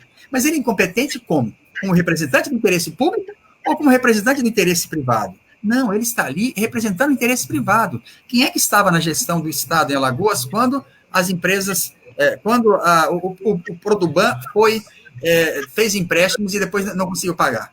Eram os usineiros. Então, eu acho que a grande questão que está aqui é justamente o seguinte: como é que nós vamos levar esse debate? Aí eu queria fazer uma proposta. Eu acho que esses dados que eu peguei aqui, nós poderíamos começar a fazer vídeos para mostrar como é que se deu, o que tem a ver com o bem. Por que o bem é um banco estatal, foi privatizado, e quem que ganhou com isso? Foi o Bradesco. Mas aí que tá. Mas o que está acontecendo com os estados agora? Os estados conseguiram, na renegociação dessa dívida, mais uma nova etapa de se endividar. E com quem que eles estão se endividando? Eles estão se endividando com os próprios bancos que estão pegando dinheiro estatal para comprar as empresas estatais. Olha a contradição. Ou seja, uma nome fantasia Equatorial, que é, segundo o Sindicato dos Urbanitários Nacional, a federação, seria do Lema. Quem que é o Lema? É o maior empresário do Brasil. É ele que está por trás da Equatorial, mas não é só ele, são vários outros. Então, essa é a questão. Quem é Super-Homem, quem é Clark Kent? Quando é que nós, movimentos sociais, vamos politizar a população para que ela entenda que o problema não é o fato de ser estatal, mas é o fato de ser estatal que não representa os interesses coletivos, que, na verdade, está ali disfarçado de super-homem, mas, na verdade, disfarçado de super-homem, mas, na verdade, quem que ele é? Ele é o jornalista, e a namorada dele não consegue ver. A população não pode ser a Lois Lane. A população tem que ver além da aparência. Ela tem que entender que, se houve um problema na gestão, é porque estes não estavam ali para representar o interesse coletivo. Então, eu diria que é muito importante depois a massificação desse seminário, mas a elaboração de vídeos, procurar falar em todas as rádios o máximo possível, e o mais importante, o manifesto que seja assinado por todos os principais movimentos, que seja assinado pela população, que se coloque na praça, inclusive, para dizer, olha, venha assinar em defesa da CAEMA. Não podemos permitir que o dinheiro que foi usado para sanear o bem, para ser entregue ao Bradesco, seja agora a justificativa para tirar a nossa água. Porque é isso que está acontecendo. Mas o que significa? É que os bancos, eles controlam a mídia. Eles controlam a mídia. Se você for ver, todos os meios de comunicação são financiados, tem anúncios dos bancos. Então, nós temos que desenvolver a nossa mídia aqui. A Auditoria Cidadã hoje, ela tem 48 mil inscritos no seu canal, ela tem 110 no YouTube. Então, nós temos que aperfeiçoar isso aqui e temos que ir para as escolas. Nós temos que formar formadores. Não é só a questão da saúde, desculpa, é a questão do SUS. Porque o SUS foi quem evitou que a tragédia fosse maior. E tudo isso vai acontecer o quê? Acabando com a água, acabando com tudo, estão acabando com o SUS também. Então, vamos nos levar à barbárie. Então, eu acho que, eu não sei se respondo todas as questões, mas aqui nós vivemos apagões permanentemente.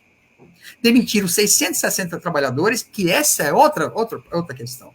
Vão demitir todo mundo, ou grande parte, e aí o que vai acontecer? Vai precarizar o trabalho. E agora, a nossa água, nossa energia subiu 9,6%. E os condomínios estão ficando mais caros. Os condomínios estão ficando mais caros, e o que está acontecendo?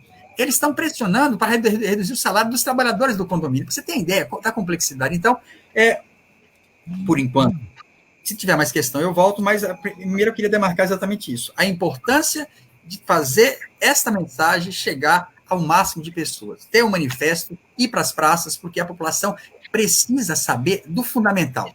Precisa saber que Clark Kent e Super-Homem são duas pessoas distintas e que o interesse privado e o interesse público não estão na mesma pessoa. Ou seja, é exatamente esse caráter de classe que eu acho que nós temos que formar formadores, fazer formação política para que as pessoas saibam que o público não necessariamente está lá representado pelo nosso interesse, mas disfarçado de super-homem, ele acaba nos destruindo os nossos direitos, que seria acesso à água de qualidade. Bem colocado, professor. Eu queria aproveitar esse finalzinho da tua fala para ressaltar as entidades que constroem o núcleo da Auditoria Cidadã da Dívida aqui no Maranhão, que além do Sindicato dos Urbanitários, Sindicato dos Bancários do Maranhão e do Movimento de Atingidos por Barragem, o MAB, também conta com o Sindicato dos Professores da UFMA, a PRUMA, Seção Sindical, com o Sindicato dos Servidores da Assembleia Legislativa do Maranhão, SINSALES, a Central Sindical e Popular CSP com Lutas, o Observatório de Políticas Públicas e Lutas Sociais da Universidade Federal do Maranhão, a Sinasef, o Sindicato dos Servidores dos Institutos Federais, Campus Monte Castelo, e também o Sintrajuf, Sindicato dos Trabalhadores da Justiça Federal e do MPU aqui do Maranhão. É importantíssimo também, como professor, que todos os trabalhadores estejam envolvidos, porque é uma pauta que atinge todos nós, né? Além dos trabalhadores bancários, dos utilitários, nós temos também os trabalhadores das telecomunicações, que foram privatizados, passaram por esse processo, né? Temos os trabalhadores da saúde, que o SUS é sempre muito ameaçado, todos os trabalhadores, de alguma forma, estão envolvidos nessa luta, tá bom? Então, venha construir também o núcleo da Auditoria Cidadã da Dívida aqui no Maranhão. Eu queria aproveitar e mandar um beijo para a Elô, bancária do Pará, né? A Sueli Gonçalves, que eu já até mencionei, que compõe o Conselho das Cidades, que está fazendo um debate muito importante a respeito do plano diretor do município de São Luís, que também pode comprometer os lençóis freáticos e, consequentemente, as reservas de água do município de São Luís. Dalila, eu queria te aproveitar que você está aqui para explorar um pouquinho e saber um pouquinho mais sobre o movimento, sobre o MAB. Nós sabemos que o marco do saneamento básico é uma coisa muito grave, né, que vai atingir muito os moradores que são atingidos de alguma forma por essas grandes hidrelétricas, mas não é o único ataque, né? A gente tem o agronegócio, a gente tem a mineração, a gente tem a omissão do governo público, do poder público. Como é que está a luta do MAB contra todos esses ataques, né? Como é que vocês estão se organizando aqui no Maranhão e em outros lugares? Então, Gerlane, como você bem colocou, né, nós vivemos esse momento de pandemia, né, que acelera essa crise mundial do capitalismo, e aqui no Brasil, infelizmente, né, sob um governo, um presidente genocida, que com características, né, fascistas em cada ação, em cada ataque, né, em cada ofensiva contra a classe trabalhadora, e que aí envolve os atingidos por barragem, né, as populações camponesas e ribeirinhas, os trabalhadores, seja do campo ou da cidade do nosso país, né? E nós estamos, mesmo diante de todas essas dificuldades, né, mas também nos organizando, né, tanto nas pautas mais específicas do MAB, como também na luta unitária, né, nos espaços unitários de luta. O que a gente percebe, assim, de grandes ataques, né, são muitos, mas, assim, alguns dos principais, a gente está vendo que esse governo, ele não poupa esforços mesmo diante dessa pandemia, pelo contrário, né, ele despreza a pandemia, despreza a vida, e com isso ele vai passando, acelerando uma série de questões, como o ataque à Amazônia, né, o desmatamento na Amazônia, que é crescente, onde existem muitas populações atingidas por barragens ribeirinhas, população indígena. Então, o ataque à Amazônia, ao meio ambiente, né, tudo isso, e também todo esse pacote de privatizações que a gente vem acompanhando, né, que inclui a privatização da água, que a gente já colocou aqui, as tentativas de privatização da Petrobras, da Eletrobras. E nisso, nós atingimos por barragem, mas a população brasileira como um todo, que a gente tem costumado dizer que somos todos atingidos, né? A gente está vendo cada vez mais a importância da luta contra as tarifas, né? Seja a tarifa de energia ou mesmo a tarifa de água, diante desse cenário que a gente vê. Porque logo agora, em março, né, na pandemia, nós lançamos o MAB, propostas emergenciais para a água, a luz elétrica e o gás. Tinha uma série de propostas, cada tema desse. E uma das principais propostas era a isenção da cobrança, né, na conta de luz, de água. Vários estados houve iniciativas como essa, né, inclusive aqui no Maranhão e a nível federal, a pressão foi grande, o governo, através da ANEEL, concedeu essa conquista, pelo menos para a população baixa renda, né, para uma parte dela, porque nem toda a população baixa renda foi atingida foi beneficiada, né? Só que agora eles estão encerrando, né, a MP 950, essa conquista da isenção da conta de luz, que no caso, para a gente ver como o modelo tarifário ele funciona, né? Mesmo tendo a isenção, a população baixa renda não teve a cobrança, a isenção 100%, né, da tarifa, foi só da parte do consumo. E como a tarifa de energia não inclui só o consumo, a gente paga por uma série de custos, que é isso que essa mesma metodologia que eles querem colocar no saneamento. Então, mesmo diante, né, desse avanço, dessa conquista que houve para a população baixa renda, principalmente nos meses ali, abril, maio, né, até junho, a população ainda pagou a conta de energia, né, diante dessa pandemia, porque só foi isento uma parte do consumo, uma parte da tarifa foi do consumo. Mas veja o que está acontecendo. Agora que eles encerraram, não renovaram mais essas isenções nas contas de luz da população baixa renda, está vindo aí um tarifaço na conta de luz. Eles estão com a previsão aí de grandes aumentos, né, de novo na conta de luz, que vai atingir quem é atingido por barragem, mas a população brasileira como um todo, né, toda a população, desde as mais pobres, as ribeirinhas, as camponesas, até a população como um todo mesmo, né. Então, o que nós temos avaliado é que precisa, né, nós estamos ainda em pandemia e a previsão é que isso ainda se prolongue muito, então precisa fortalecer muito a luta pelas medidas emergenciais, seja a nível estadual, municipal e mesmo nacional, né? Pela isenção da conta de luz, pela não cobrança da iluminação pública, né? Que faz parte da tarifa, pela isenção das contas de água, pela distribuição de gás de forma gratuita para as populações. Precisa somar muitos esforços em torno dessa luta e automaticamente contra o aumento das tarifas, que é o que eles estão fazendo, e contra as privatizações, né? Porque se nós sonhamos, né, com o Brasil, com o projeto popular para o Brasil, com a Revolução Brasileira, a gente precisa na medida que quanto mais a gente perde a nossa soberania, né, seja em relação à água, energia ou as demais coisas, a nossa luta vai ficando cada vez mais complexa, né, para reverter esse país para os trabalhadores e cada vez mais vai necessitar muito mais ousadia para a gente um dia reaver tudo isso, né?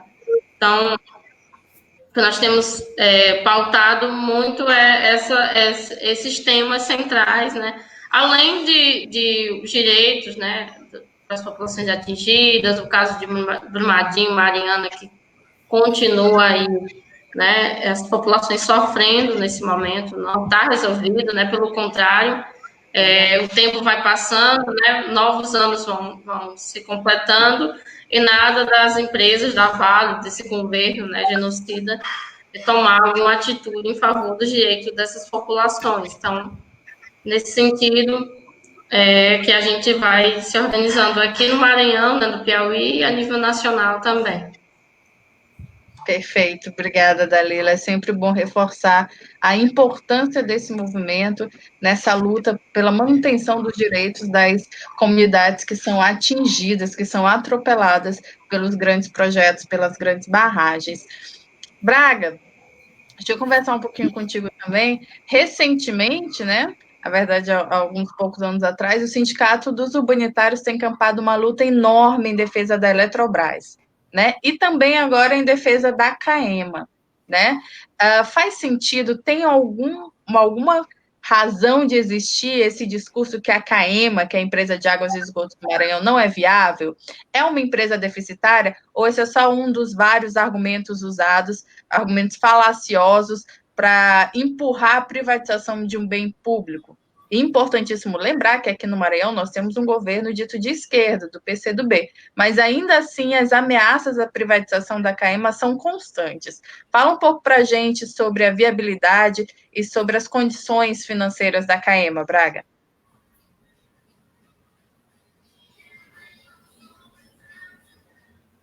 Microfone. Tem que ligar o microfone, Braga.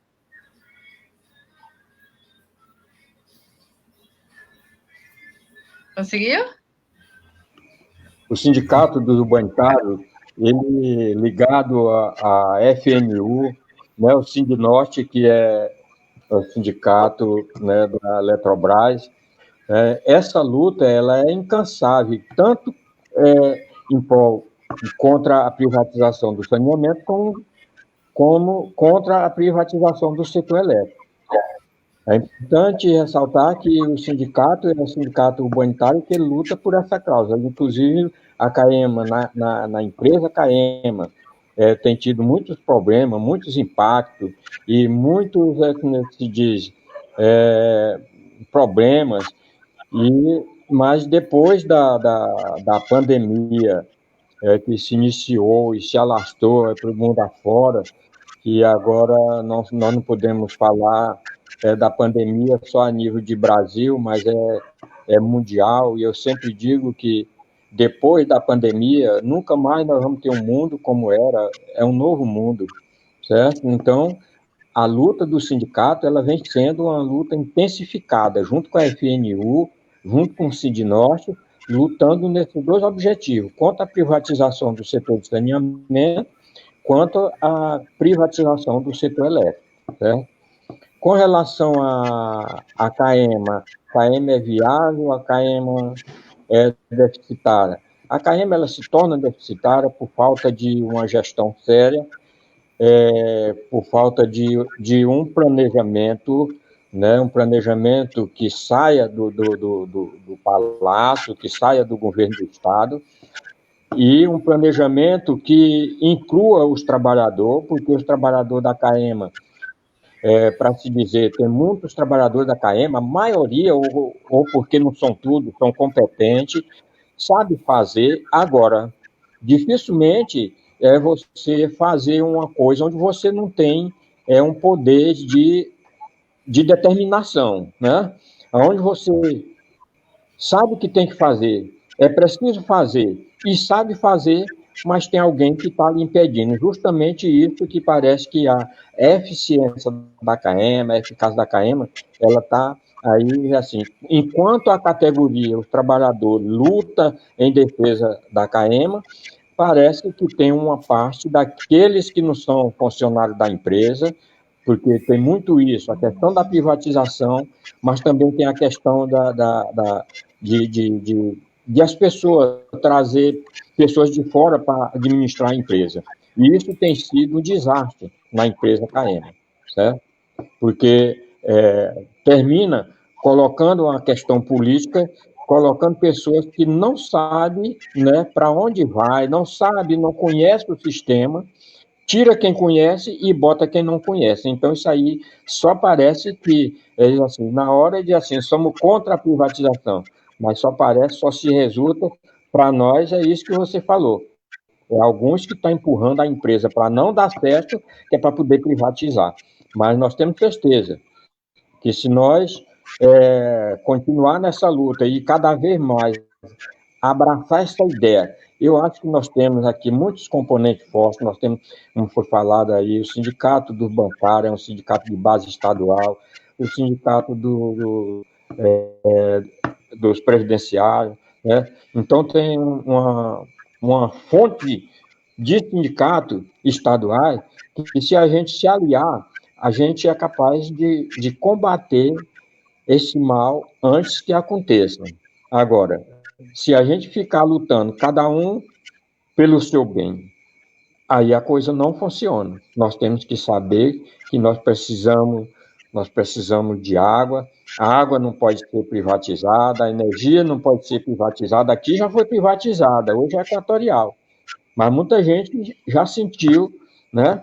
Já sentiu na pele, né, o efeito da privatização. Passando pelos funcionários, muitos funcionários que existiam na época, e nós na luta, foi umas 3 semanas na Deodoro, colhendo a assinatura da sociedade, né, e tinha funcionários que reclamavam, né, do nosso trabalho, né? Esses mesmos foram os primeiros que saíram da empresa, foram demitidos. Ou seja, que eu quero falar? Eu não quero falar, defender o emprego somente, certo? Quero defender a água. Defender a água. E defender na água é defender quem sabe, né, trabalhar no processo da água, certo? Porque a água, saneamento, não é qualquer um que faz, não é qualquer um que trabalha, não é qualquer um que conhece. É preciso ter gente com estratégia de cuidar do saneamento, de saneamento público. Não é o capital privado que só sabe, né, como é que se diz, fortalecer suas contas bancárias, né, fazenda, isso, aquilo, outro. Nós trabalhamos com água. Nós sabemos que a sociedade precisa de água. E a sociedade precisa entender essa nossa linguagem, que nós não estamos defendendo uma coisa que é, assim, individual. Nós estamos defendendo um coletivo, que é a água. Água, sem água ninguém vive, né? Sem água não existe vida. Então, um dos objetivos do sindicato é esse, trabalhar contra as privatizações. Estendendo mais um pouquinho aqui, eu vi está com 2 anos que a gente vem unindo as forças também com essas entidades, a Dalila, quando vem aqui para o Maranhão fazer aquele movimento, o Sindicato dos Ubanitários está lá junto, ajudando a fortalecer a luta, porque a gente entende que um só não pode carregar essa bandeira, uma entidade só não pode carregar essa bandeira. Temos que estar junto, porque junto somos mais fortes, né? Então, é isso. Eu defendo também que seja divulgado, divulgar. A necessidade maior é divulgar, né, o desastre que traz a privatização. Aqui, na época da privatização do Banco do Estado, foi muito comentado e foi um sofrimento. Depois o povo acostuma com o sofrimento, né? Acostuma com o sofrimento. Mas enquanto não, é muito sofrido. E agora a gente tem que mostrar que esse não é o modelo que a gente quer, porque já não vem dando certo. Não deu certo aqui, não deu certo em lugar nenhum a privatização. Certo? Eu uso o dinheiro do Estado, o dinheiro público, para privatizar, para eles explorar, e depois eles entregam sucateado para o Estado assumir, né? E continuar nesse dilema de dizer que não há jeito, não tem jeito. Por que não tem jeito? Porque eles já vêm com aquelas intenções de que, né, colocar no setor privado é melhor. Porque de quem é que luta com o setor privado? Não é o trabalhador, certo? Não é o trabalhador. Então é banqueiro, é empresário, é quem vai ganhar dinheiro, não é? Vai se preocupar com a vida da sociedade, não. Então, eu acho que a situação é por aí. Eu acho que nós temos gente competente, né? Temos gente competente, inclusive na CAEMA, e eu sei que no bancário também tem. Eu sei que a classe trabalhadora está, como se diz, abrindo os olhos para essa questão que nós estamos vivenciando nos dias atuais, hoje, com esse governo, né, sem compromisso. E eu acho que o povo não pode cair, né, na mesma coisa na próxima eleição, começando pelas eleições municipais. A gente tem que saber quem é que tem compromisso com o povo. Inclusive, o Sindicato dos Ubanitários está, junto com a FNU, está lançando aí o lançamento de uma plataforma nacional do saneamento para as eleições de 2020. Como é essa plataforma? É se articular com os pré-candidatos ou candidato a prefeito, a vereador, qual é o compromisso que eles têm, né, com respeito ao saneamento público, certo? No dia sexta-feira, agora, no dia...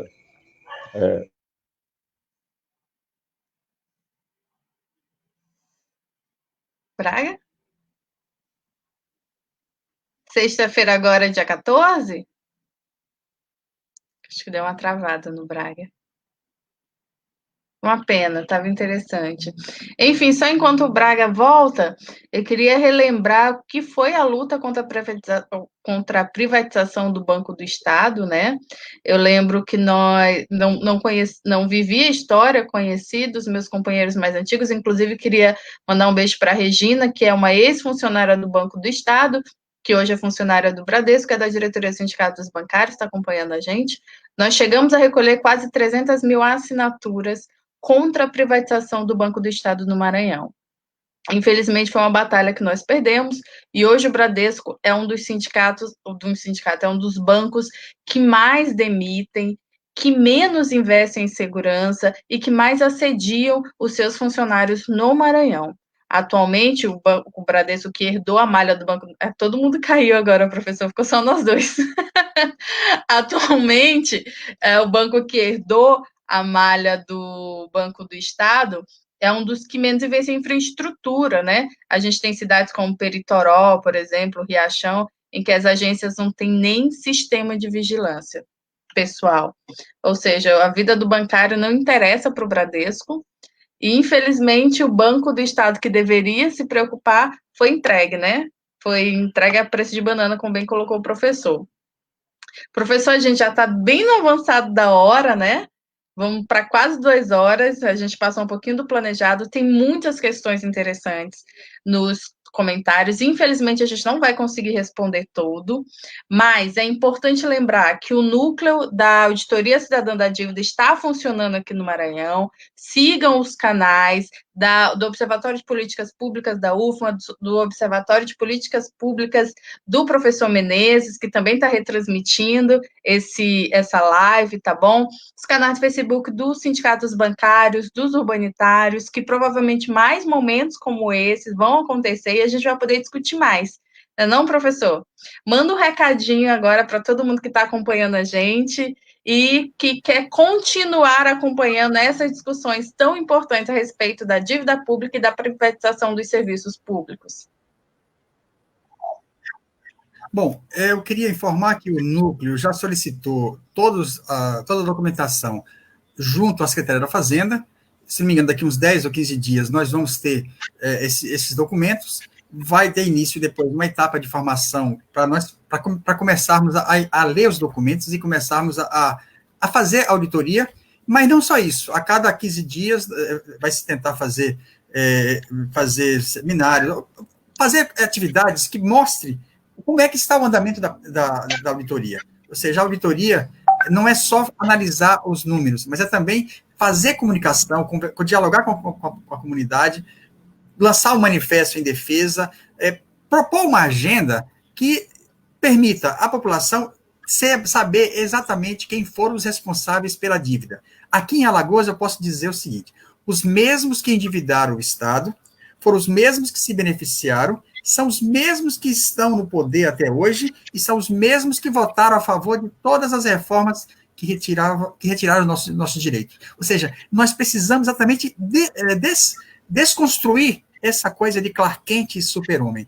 A auditoria vai nos permitir exatamente saber quem foi que pegou dinheiro emprestado do bem e não pagou. Porque são esses os responsáveis pela dívida do Maranhão, que leva a não ter dinheiro para a saúde, para a educação. Porque se esse dinheiro não fosse pago para essa finalidade, a CAEMA teria dinheiro de sobra para fazer concurso, para ter plano de carreira. Todos os serviços públicos estariam muito mais em melhor funcionamento. Então, eu, mais uma vez, agradeço e coloco exatamente a necessidade de fortalecer o núcleo, não só esse, mas todos os demais núcleos. Então, é isso. Agradeço e até a próxima. Obrigada, professor. Queria me despedir de todo mundo que ficou com a gente até agora. Continue mandando suas questões que a gente vai respondendo nas próximas atividades. E antes de encerrar, eu queria fazer 2 lembranças. Primeiro, no último domingo, nós perdemos Dom Pedro Casadália, que é um dos ícones da luta em defesa dos mais pobres, em defesa dos povos do campo. Nós queremos manifestar o nosso pesar por essa perda irreparável para os trabalhadores e também lembrar que hoje, 12 de agosto, Dia Nacional dos Direitos Humanos, também faz 1 ano exatamente da última reintegração de posse violenta na comunidade do Cajueiro, que é a comunidade que luta contra a implantação do porto privado aqui em São Luís, que já teve mais de 23 casas derrubadas violentamente nessa última reintegração, e que hoje ainda resiste. Eu queria mandar um beijo para o seu Joca e para a família do seu Círio, de 88, 86 anos, os mais antigos moradores do Cajueiro, que ainda resistem, tá bom? Os sindicatos bancários, eu tenho certeza que todos os trabalhadores também estão na luta em defesa do cajueiro. Então, gente, obrigada. Obrigada, professor. Obrigada a todos que acompanharam a gente. Até a próxima, tá? Tchau, tchau.